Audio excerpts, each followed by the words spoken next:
आपके साथ अनु और आप देख रहे हैं जी टीवी न्यूज चैनल। आइए नजर डालते हैं आज की कुछ महत्वपूर्ण खबरों की ओर। गुजरात फाउंडेशन गुजरात राजस्थान मैत्री संघ ने राजस्थानी स्थापना दिवस के अवसर पर एक अनोखा होली मिलन समारोह अहमदाबाद में 29 मार्च से 2 अप्रैल तक अहमदाबाद हाट वस्त्रपुर में 5 दिवसीय मेले का आयोजन किया है। नए साल की तरह है और चूंकि यह राजस्थान का स्थापना दिवस भी है, इसलिए यह फाउंडेशन कई कार्यक्रम लेकर आया है। यह संगठन 11 वर्षों से काम कर रहा है और इसका उद्देश्य न केवल मारवाड़ी समुदाय बल्कि हर समुदाय के लोगों को एक साथ लाना है। इस कार्यक्रम में लगभग 20 से 25 लोगों के आने की उम्मीद है। इस कार्यक्रम के संयोजक श्री नरेंद्र पुरोहित हैं। 5 दिवसीय मेले में लगभग 100 स्टॉल होंगे, जहां घरेलू और कुटीर उद्योग की बहनों और कारीगरों को रोजगार प्रदान करने के लिए राजस्थान के विभिन्न उत्पादों का प्रदर्शन और बिक्री की जाएगी। कार्यक्रम का उद्घाटन 29 मार्च को होगा। 30 मार्च को कई सांस्कृतिक कार्यक्रम प्रस्तुत किए जाएंगे। पेश अहमदाबाद से नीता लिंबाचिया की खास रिपोर्ट। जी, मारू नाम नरेंद्र सिंह पुरोहित है। गुजरात राजस्थान मैत्री संघ गुजरात फाउंडेशन संयोजकનું મારું દાયિત્વ છે।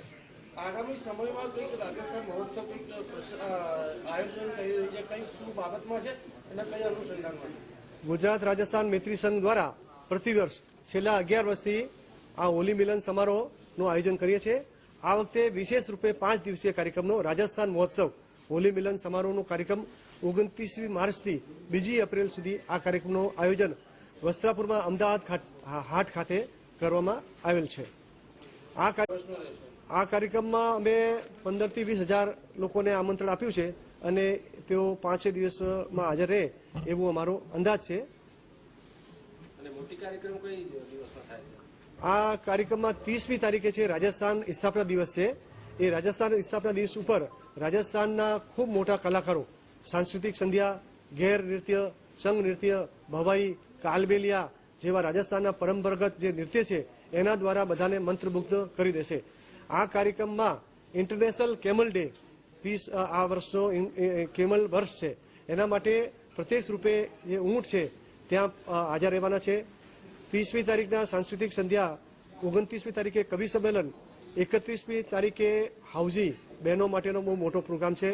1 તારીખે રાજસ્થાનની શીતલા સાતમ છે, તો શીતલા સાતમના દિવસે રાજસ્થાનના લોકો ઠંડુ ખાતા હોય છે, તો એના માટે પાણીપુરી ગોલગપ્પા કોમ્પિટિશન રાખવામાં આવી છે।